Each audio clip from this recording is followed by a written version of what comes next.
Estamos aqui com o professor Maurício, um prazer te receber. Ok. Tava contando um pouquinho da história e incrível a gente ouvir. O pai dele já fazia implantes agulhados. Quer decorrer um pouquinho sobre isso, por favor? Sim, eu acompanhei, obrigado pelo convite, eu estou feliz de estar aqui com vocês. E é verdade, né? A história regressa, né? Ela é bastante forte da família, né? Veio da família que foi o marco. Meu pai começou a odontologia e meus primos, minhas primas, filhos dos meus primos, eu, minha irmã, todos seguimos odontologia, né? E ele já, na época, já fazia tipo de trabalhos, né? Com implantes agulhados, né? Era o início, né, da era dele de fazer os implantes. E aí a gente seguiu, né? A gente tá falando que ano, assim, mais ou menos? Você consegue mensurar pra mim? 70 e pouco, para menos, né? Eu me formei em 86, né? E tive o prazer de trabalhar 6 anos com ele, né? Acompanhar. Mas já nessa época já existiam os implantes, né? Que estavam chegando para nós aqui, não tão fáceis como hoje. Hoje o acesso é muito grande, né? E a gente tem isso daí. Muito bom. Como o professor dá bastante aula aqui em São Paulo, está mostrando um centro também, bem bacana. Eu queria que você trouxesse para mim uma dúvida comum de um aluno, de repente, que está ali na especialização, está na atualização. O que mais você ouve ali do aluno? A maior dificuldade dele ali é na prática, numa incisão, de repente. Como é que está esse estágio? Ele sai da graduação, esse primeiro passo da incisão e descolamento. Até o implante, né? O aluno hoje ele tem bastante dificuldade, né? Um curso eles cada vez mais rápidos e menos informações ele obtém, né? Então a implantodontia é uma matéria que ele deve fazer fora. Então é um curso que ele tem que fazer um aperfeiçoamento, uma especialização fora. E ele chega com algumas dificuldades, muitas dificuldades. E a principal é hoje ele vê como um todo a cirurgia dificuldade, mas a gente incentiva bastante, dizendo que hoje a implantodontia dentro do mercado de trabalho, ela é fundamental. Quem não está fazendo implantes, tanto na parte cirúrgica como fazendo a prótese sobre os implantes, ele tem bastante dificuldade no mercado, porque o mercado é regido por isso, né? Quando no passado a gente fazia restaurações de amálgama, como o que a gente podia ter de melhor, e a gente utilizava amalgamadores, hoje o aluno ele tem um universo, né, muito maior de materiais, e a implantodontia não pode fugir disso, né? Perfeito. Então nos nossos cursos a gente procura trazer a maior parte das informações que ele precisa ter para ele ter um pouco de sucesso dentro do consultório odontológico. Porque às vezes esse aluno graduado, ele sai, às vezes até com dificuldade de extração, e às vezes num movimento do curso de implante, ele pode também pegar esse ponto que às vezes sai falho da graduação, é uma verdade, isso pós-pandemia, e ali a gente pode fazer uma extração imediata e uma colocação, então ele ganha também o que a graduação não deu, e também avança nessa questão do implante. Isso é uma verdade? É uma verdade mesmo, porque a gente acaba aumentando a graduação dentro de um curso de especialização, né? Então essa dificuldade é evidente hoje numa modo geral, tanto alunos de faculdades particulares como faculdades públicas, né? Às vezes a faculdade pública ele tem uma base científica maior, mas a prática fica atrasada aí um pouquinho. Aí a gente procura recuperar isso. É o caminho que a gente tem hoje pela frente, né? Você acredita que os jovens ali trazendo para os nossos alunos, claro que tem várias idades, essa geração às vezes com um pouquinho menos foco, diferente da minha geração e a do professor, às vezes você vai ter um paciente com uma elevação de seio no dia. E às vezes esse aluno ali, ele nem tá tão apto a fazer uma extração. E ele já quer ir para aquela elevação de seio, porque é algo incrível na implantodontia. Como que você vai fazer essa linha do tempo, olha que pergunta, hein? Desse aluno que às vezes tem a dificuldade de fazer uma extração simples, até a elevação de seio ali. Como que esse jogo de cintura do professor, como que fica ali na prática? É um momento difícil, né? O aluno, ele precisa ser conduzido, né? Perfeito. E às vezes é um aluno arrojado, né? E um aluno mais retraído, né? Então, o que acontece? A gente tem que, às vezes, pegar na mão, né? Tem que favorecer, mas a gente, como incentivo, a gente faz com que ele faça isso aí, porque ele precisa para a vida dele mesmo profissional, né? Acredita que é uma realidade, né?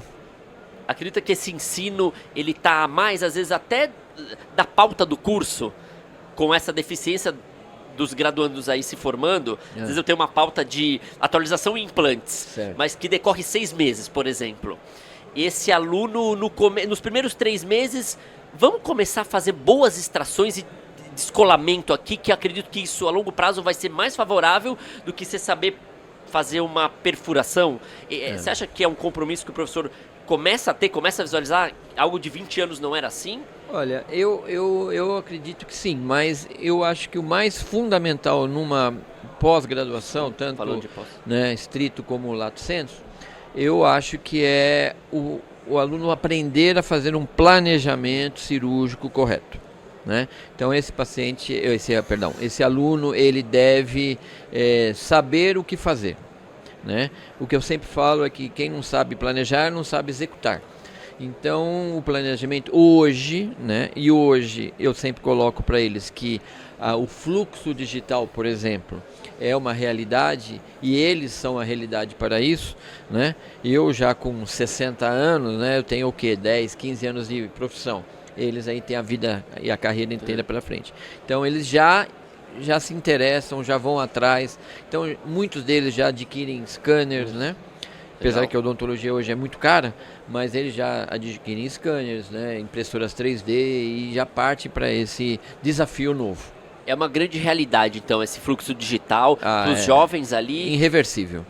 Perfeito. Hoje é irreversível. Então, hoje, o que a gente fazia de cirurgia com guias, né, feitas em laboratório, ou feitas em consultório, hoje a gente tem todo esse aparato das guias multifuncionais e guias que a gente utiliza aí no dia a dia, né? Pode-se dizer que o amálgama está até para moldagem, como as resinas estão para os scanners, assim, foi bom, a moldagem foi boa, incrível por determinados anos, não podemos falar mal, tanto para o amálgama, mas talvez essa transição é uma verdade e agora realmente, raramente a gente vê amálgama em consultório. Eu diria que é a evolução, né? A evolução é constante, hoje mais do que nunca com a informação presente, né? Hoje uma informação é dita em minutos, né? Você tem aí o seu celular móvel, né? Que te traz essa informação e eu acho que sim, que eu estava até comentando outro dia que daqui 10 anos, né, o que a gente vai ter, né? Boa. O que a gente vai ter, né? Então hoje que a gente vendo, né, a evolução dos implantes unitários, os implantes hoje, falando dos zigomáticos, né, que vieram com uma força muito grande no passado, né, e agora voltaram com muita força, com base científica, com novos softwares que você consegue trabalhar, né? Então hoje você tem esse momento bem favorável, né? Muito bom. Então o scanner realmente é uma realidade. A gente pode até falar nessa questão de aluguel. Os laboratórios também fazem esse tipo de trabalho. Às vezes tem alunos que também não têm condições, dentistas que não têm condições, porque ainda é uma tecnologia com custo um pouquinho maior, mas acredito que se paga rapidamente a longo prazo. Sim. Tipo de... A odontologia ainda tem algumas áreas, como por exemplo a implantodontia, e você tem um retorno rápido, né? Então, independente do nível do seu paciente, mas você tem esse retorno. E essa gestão de comercial, né, de locação, né? Então você tem hoje algumas empresas que comercializam scanners, elas fazem leasing do próprio aparelho, né, que facilita o acesso, né, a esse tipo de material. Então, eu acho que essa é uma linha que a gente podia seguir e favorecer, né? Porque você vê, hoje fazer uma cirurgia guiada, hoje, né, o que no passado era uma coisa temerosa, hoje com esses novos tomógrafos, com novos softwares, ficou muito mais aproveitável e realista. Fala um pouquinho de cursos, dessa questão de estudo, de ensino. Hoje a gente vê uma gama gigante de ofertas de cursos. Como que a gente consegue se diferenciar mesmo? Claro que você já vem de uma família, o pai já estava, não sei se isso é uma verdade que talvez ajuda, mas como que eu consigo me diferenciar de tantos profissionais que às vezes não têm gabaritos, muitas das vezes, para estar lecionando, não tem bagagem científica? Como que eu me diferencio frente a essa concorrência, assim? Alguma dica, alguma questão? Hoje, cada dia mais pessoas ou profissionais se dedicam a isso, né? É um ramo que abriu o leque.